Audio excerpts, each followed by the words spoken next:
नमस्कार, आप देख रहे हैं न्यूज 18। मैं हूं आपके साथ मेनका चौधरी और ये वक्त खबर दमदार का। आपके साथ मैं हूं नलिनी पांडे। खबर दमदार में सबसे पहले बड़ी खबर यही बता दें कि राज्यपाल हत्याकांड से जुड़ी ये बड़ी जानकारी। 18 साल से फरार शूटर अब्दुल कवी की तलाश में बड़ी छापेमार कार्रवाई की गई है। भारी मात्रा में हथियार और कारतूस बरामद किए गए हैं। 6 से ज्यादा लोग हिरासत में लिए गए हैं। अतीक का शार्प शूटर है अब्दुल कवी। अब्दुल कवी पर 50,000 रुपए का इनाम घोषित है। तो थाना सराय अकील के भकंदा का रहने वाला बताया जा रहा है अब्दुल कवी। कौशाम्बी के यमुना तराई इलाके में छापेमार कार्रवाई। भकंदा गांव में चलाया गया सर्च ऑपरेशन। ये बड़ी खबर, तस्वीरें भी देख सकते हैं आप। 6 से ज्यादा लोग हिरासत में भी लिए गए। भकंदा गांव में का ये पूरा मामला जहां पर ऑपरेशन चल रहा है। तो कौशाम्बी की ये तस्वीर हम आपको दिखा रहे हैं। भारी मात्रा में हथियार जब्त किए गए हैं। धारा सिंह हमारे साथ जुड़ चुके हैं। धारा, आज के इस ऑपरेशन के बारे में विस्तार से बताएं कि किस लीड पर पुलिस ने यहां पर एक्शन लिया और क्या क्या बरामदगी हुई है। जी बता दें इस समय राजूपाल हत्याकांड में पिछले 18 साल से फरार शार्प शूटर अब्दुल कवी की तलाश में कौशाम्बी के एडिशनल एसपी समर बहादुर के नेतृत्व में यमुना के तराई इलाके में छापेमारी की गई है। इसके अलावा अब शूटर अब्दुल कवी के गांव भकंदा में एक सर्च ऑपरेशन चलाया गया, जिसमें क्राइम ब्रांच के अलावा स्पेशल ऑपरेशन ग्रुप को शामिल किया था। करीब 3.5 घंटे तक यह सर्च ऑपरेशन चला। इसमें 10 से ज्यादा हथियार बरामद हुए हैं। इसमें पिस्टल भी बरामद होने की खबर। इसके साथ ही भारी मात्रा में कारतूस बरामद किया गया है। पुलिस ने शूटर अब्दुल कवी के 6 से ज्यादा करीबियों को हिरासत में लिया है। हालांकि इस मामले में थोड़ी ही देर में कौशाम्बी एसपी ब्रजेश कुमार श्रीवास्तव की तरफ से एक प्रेस ये सारे हथियार एक ही जगह से बरामद किए गए या अलग अलग जगह से बरामद किए गए? जो 6 करीबी अब्दुल कवी के जिन्हें हिरासत में लिया गया है, क्या उनके पास से भी हथियार जब्त किए गए? जी बता दें, पुलिस के तरफ से अब तक जो जानकारी सामने आई, यह बताया जा रहा है कि शूटर अब्दुल कवी को पनाह देने वाले ये सभी लोग हैं जिनके पास से हथियार बरामद किए गए हैं। हालांकि इसमें कई ऐसे हथियार हैं जो लाइसेंसी भी है, जिस मामले में पुलिस की तरफ से आधिकारिक तौर पर बयान भी जारी किया जा रहा है। लिहाजा इस समय भी पुलिस का सर्च ऑपरेशन चल रहा है। बताया जा रहा है कि 8 बजे कौशाम्बी एसपी की तरफ से इसमें प्रेस कॉन्फ्रेंस की जाएगी। बता दें कि राजूपाल हत्याकांड में पिछले 18 सालों से शूटर अब्दुल, ठीक है धारा, तो थोड़ी देर में प्रेस कॉन्फ्रेंस होगी और विस्तार से इस ऑपरेशन के बारे में पुलिस की ओर से जानकारी दी जाएगी। लेकिन एक सवाल यह भी है कि 18 साल से जो शख्स फरार चल रहा है, उसकी गिरफ्तारी के लिए अब यह दबिश दी जा रही है। 18 साल से वो फरार चल रहा है और 50,000 रुपए का ही उस पर इनाम अभी तक घोषित है। लेकिन अब एक्शन तेज कर दिया गया है।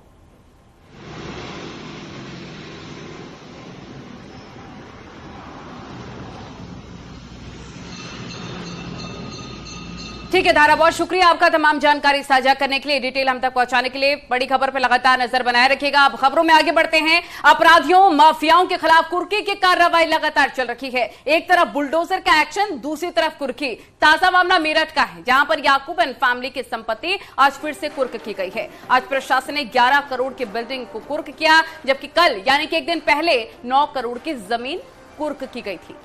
याकूब की पत्नी की संपत्ति कुर्क की गई, जबकि आज 11 करोड़ की इमारत कुर्क की गई है। प्रशासन ने याकूब एंड फैमिली की 31 करोड़ से ज्यादा की संपत्ति चिन्हित की है।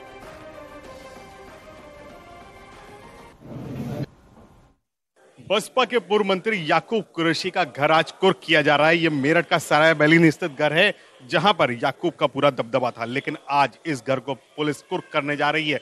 इसमें करीब 13 भवन हैं जिनको पुलिस आज कुर्क करेगी। यहाँ पर नोटिस चस्पा कर दिया गया है। याकूब के परिवार के लोग अंदर खड़े हैं, जो इस पूरी कार्रवाई का विरोध भी कर रहे हैं। बता रहे हैं कि उनके पिताजी की और उनके एंसेस्टर्स की ये प्रॉपर्टी है। लेकिन मैं आपको बता दूं कि पुलिस एडामेंट है इस पूरे मामले को लेकर। इसके पहले कल संजीदा बेगम, जो याकूब की पत्नी है, उनके भी 2 खेत कुर्क किए गए थे और आज यहाँ पर इनका घर कुर्क किया जा रहा है। करीब 12 से 13 ये मकान है, छोटे छोटे मकान है इस पूरे घर में, और इनको पुलिस कुर्क कर रही है। करीब कल से लेकर अब तक याकूब की करीब 20 करोड़ की प्रॉपर्टी को पुलिस ने कुर्क कर दिया है। मैं आपको दिखा सकता हूं, मेरठ के सराय बैलीन स्थित इसी घर पर पुलिस ने नोटिस चस्पा कर दिया है, जिसमें लिखा है साफ साफ कि 14A के तहत कार्रवाई की जा रही है। गैंगस्टर भी संपत्ति है, पुलिस उन्हें कुर्क कर रही है। खुद एसपी देहात हमारे साथ मौजूद है। अनिरुद्ध जी, ये बताएं कि किस तरह से पुलिस अब किन धाराओं में इसको कुर्क कर रही है? एक गैंगस्टर अधिनियम के तहत धारा 14(1) की कार्रवाई होती है, जिसमें गैंगस्टर का मुकदमा पंजीकृत होने के बाद जो गैंगस्टर के मुलजिम होते हैं उनकी संपत्तियों की कुर्क करने की कार्रवाई जिलाधिकारी महोदय के आदेश से की जाती है। कल और आज मिलाकर के लगभग 21 करोड़ की संपत्तियों की कुर्की की जा चुकी है। कितनी चिन्हित है, अभी कितनी और कार्रवाई बाकी है? अभी 14 और संपत्तियां हैं जो चिन्हित हैं, जिनकी कुर्क करने की कार्रवाई आगे की जाएगी। और चलिए मैं आपको दो तस्वीरें दिखाते हैं जहां पर कुर्की की कार्रवाई हुई है। किस तरह से ये कार्रवाई हुई ये आपको बता देते हैं। ये दो तस्वीरें इस वक्त आपके सामने हैं। कल की एक तस्वीर है और एक आज की है। कल याकूब कुरैशी की पत्नी के प्लॉट की कुर्की हुई थी और आज कुछ और संपत्ति भी कुर्की की गई। पुलिस का कहना है कि लिस्ट लंबी है, आगे भी ये कार्रवाई जारी रहेगी।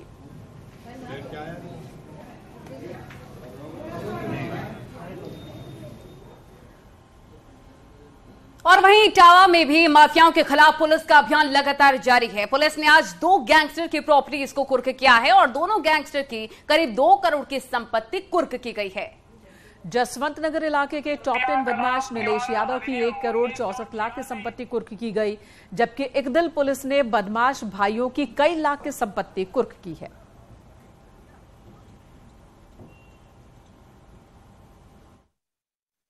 डीएम साहब का आदेश हुआ था इसमें और एसडीएम, सीओ तथा तहसीलदार और एसएचओ और सीओ मिल करके सभी ने वहाँ पर जो है दुंदुभी बजा करके जो मुनादी होती है उसको कर करके पूरा सिस्टम के साथ उन्होंने उसका जो है कुर्क किया है, ताकि अपराध और अपराधियों पर नियंत्रण किया सके तथा अपराध करके जो धन कमाया जाता है निश्चित तौर से वो दंड का पात्र होता है और दंड का भागी होता है। इसी उद्देश्य से सरकार की मंशा के अनुरूप हम लोगों ने ये कार्रवाई किया है और ये कार्रवाई जारी रहेगी। और इधर नोएडा में पुलिस ने एक गैंगस्टर की संपत्ति जब्त की। आरोप है कि सुदेश ने अवैध तरीके से संपत्ति अर्जित की थी, जिसे पुलिस ने जब्त कर लिया है। तो गैंगस्टर एक्ट के तहत ये बड़ी कार्रवाई की गई है। पुलिस ने पंचशील हाईनेस सोसाइटी में 55 लाख रुपए की कीमत के एक फ्लैट को सील कर दिया है। बता दें कि सुदेश के खिलाफ बिसरख थाने में मुकदमा दर्ज था।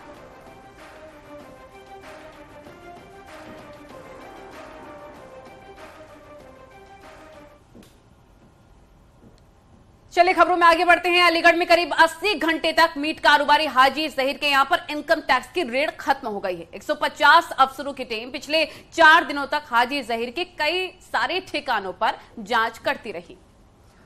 दिल्ली, हरियाणा, यूपी समेत कई शहरों में हाजी जहीर के ठिकानों पर आईटी की टीम ने छापेमारी की। बताया जा रहा कि सर्च ऑपरेशन के दौरान अलग अलग ठिकानों से भारी मात्रा में देसी और विदेशी करेंसी मिली है। हाजी जहीर की कंपनी अलसना पहले से ही ईडी की रडार पर है। तो हाजी जहीर का छोटा भाई अतीक मनी लॉन्ड्रिंग का मास्टरमाइंड बताया जा रहा है। हाजी जहीर की बीवी फरजाना के खाते में बड़े स्तर पर पैसा भेजने की बात भी सामने आई है।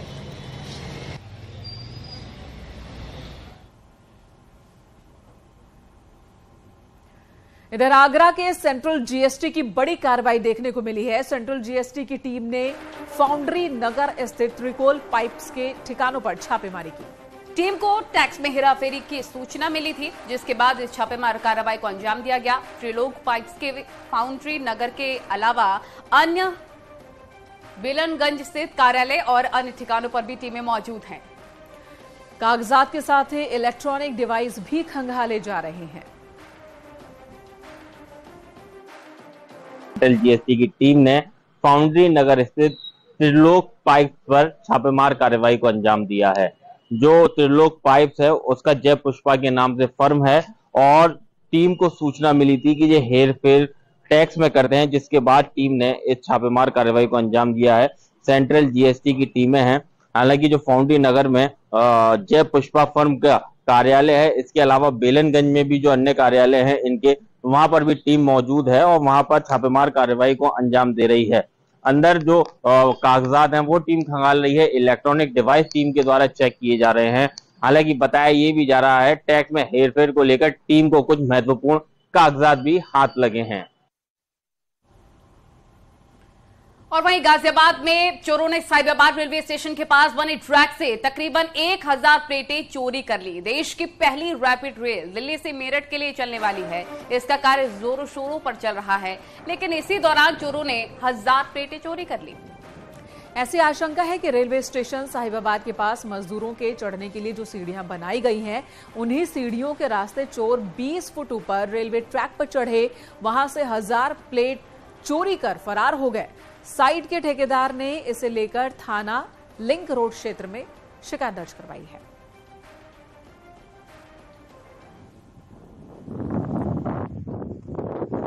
देश की पहली रैपिड रेल जो कि दिल्ली से मेरठ के लिए चलने वाली थी, उसी की शुरुआत से पहले ही चोरों ने उसमें सेंधमारी कर ली। आपको बताना चाहूंगा, साहिबाबाद का यही रैपिड रेल का वो स्टेशन है जहां से चोरों ने तकरीबन 1000 प्लेटें चोरी कर ली हैं बीते 2 से 3 माह के भीतर। आपको बताना चाहूंगा 82 किलोमीटर पूरा ये सेट है जहां की दिल्ली से लेकर मेरठ तक एक रैपिड रेल चलनी थी और पहले फेज में साहिबाबाद से लेकर दोहाई तक इस रैपिड रेल को चलना था और कयास इस बात के लगाए जा रहे थे कि अगले 2 महीने के भीतर ये सुचारू रूप से चलने भी लगेगी। लेकिन उससे पहले ही चोरों ने इसमें सेंधमारी की और इस रैपिड रेल की ट्रैक पर बिछी हुई तकरीबन 1000 प्लेटों को चोरी कर लिया। बताया ये जा रहा है, ये जो रास्ता आपको नजर आ रहा है जिससे कि मजदूर इस रैपिड रेल के स्टेशन पर चढ़ते थे, इसी रास्ते से चोरों ने ऊपर जाकर तकरीबन 1000 प्लेटों को चोरी कर लिया है। हालांकि इस मामले की लिखित शिकायत थाना लिंक रोड में दर्ज की गई है। अब देखना यह होगा पुलिस कब तक उन चोरों तक पहुंच पाती है। कैमरा पर्सन सतीश के साथ अमित राणा, न्यूज 18 उत्तर प्रदेश।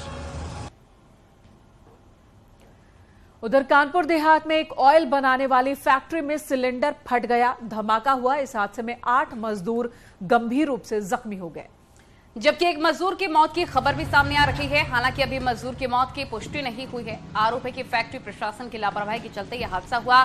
घटना औद्योगिक इलाके में बनी ऑयल फैक्ट्री में हुआ।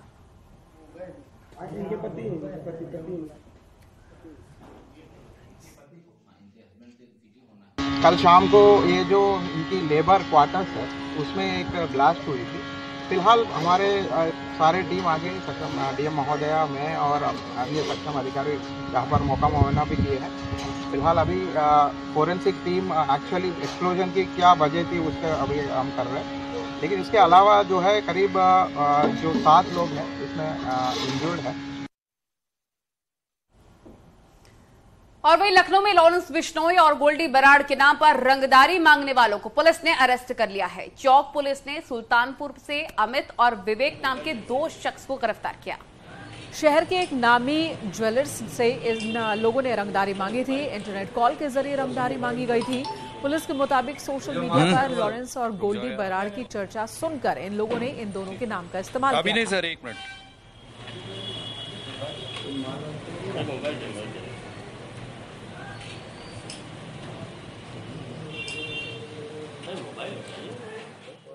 थाना चौक में मुकदमा पंजीकृत करके अभियोग पंजीकृत होने के बाद विवेचना चल रहे थे और टीम को गठित करके इसमें अनावरण के लिए लगाया गया था।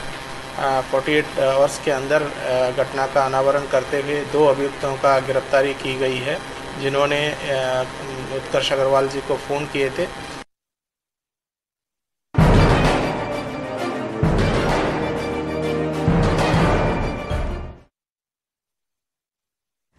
राहुल गांधी की संसद की सदस्यता समाप्त हो गई। सूरत कोर्ट ने कल ही उन्हें 2 साल की सजा सुनाई थी।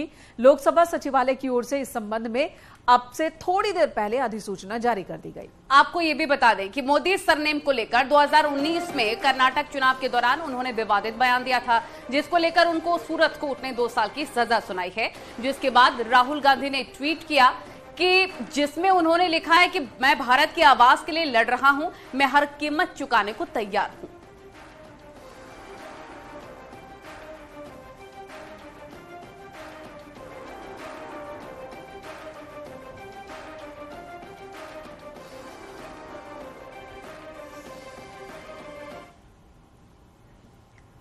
और उधर राहुल गांधी की सदस्यता खत्म होते ही कांग्रेस कार्यकर्ताओं का देश भर में प्रदर्शन शुरू हो गया है। दिल्ली और लखनऊ में कार्यकर्ताओं ने सड़क पर उतरकर जमकर प्रदर्शन किया। वहीं प्रियंका गांधी भी राहुल गांधी के आवास पहुंची। प्रियंका गांधी ने भी ट्वीट किया कि राहुल गांधी की लड़ाई सच्चाई के साथ है और उनकी लड़ाई देश के लिए है और उस लड़ाई में कांग्रेस उनके साथ खड़ी है। दिल्ली में प्रदर्शन हो रहे हैं। सड़क पर कांग्रेस कार्यकर्ता कल से ही उतरे हुए हैं जब सजा का ऐलान हुआ था, लेकिन आज जब सांसद की सदस्यता उनकी खत्म हुई उसके बाद से कांग्रेस कार्यकर्ताओं का प्रदर्शन और भी तेज हो गया है। 2 तस्वीरें आपको हम दिखा रहे हैं किस प्रकार से कार्यकर्ताओं ने गिरफ्तारी दी है। जबरदस्त प्रदर्शन कांग्रेस का सड़कों पर। जिंदाबाद जिंदाबाद जिंदाबाद जिंदाबाद। और इधर वाराणसी में सीएम योगी आदित्यनाथ ने राहुल गांधी पर निशाना साधा। उन्होंने कहा कि कांग्रेस हमेशा से देश को बांटने की राजनीति करती है। राहुल गांधी विदेश में जाकर भारत का अपमान करते हैं। ये तमाम बातें उनके द्वारा कही गई। भारत की प्रगति पर, भारत की विरासत पर आज पूरी दुनिया गौरव की अनुभूति करती है। पूरी दुनिया भारत की तरफ आकर्षित होती है। भारत के लोकतंत्र को आज दुनिया अंगीकार करने के लिए लालायित दिखाई दे रही है। वहीं कुछ लोग हैं जो भाइयों बहनों, जो उत्तर प्रदेश में जब आते हैं तो उत्तर प्रदेश में भले ही उनकी कई पीढ़ियों को नेतृत्व दिया हो उत्तर प्रदेश ने, लेकिन उत्तर प्रदेश के बाहर जाएंगे तो उत्तर प्रदेश की निंदा करेंगे। देश के बाहर जाएंगे तो भारत के लोकतंत्र को कटघरे में खड़ा करेंगे। और जिन लोगों को 2004 और 2009 में ईवीएम के माध्यम से सरकार बनाने का अवसर प्राप्त हुआ था, आज जब वे लोग अपनी विश्वसनीयता खो चुके हैं तो वे आज ईवीएम को कटघरे में खड़ा करके संवैधानिक संस्थाओं को भी कटघरे में खड़ा करने का कुत्सित प्रयास करते हैं। भाइयों बहनों, ये वे लोग हैं जिन्हें भारत का विकास अच्छा नहीं लग रहा है, जिन्हें भारत दुनिया के सबसे बड़े लोकतंत्र के रूप में ही नहीं बल्कि भारत लोकतंत्र की जननी के रूप में स्थापित करने के आदरणीय प्रधानमंत्री जी के प्रवर्तमान अभियान में हर स्तर पर बैरियर। खबरें और भी हैं, लेकिन यहां पर रुकना होगा एक छोटे से ब्रेक के लिए। तुरंत लौटेंगे, आप बने रहे हमारे साथ।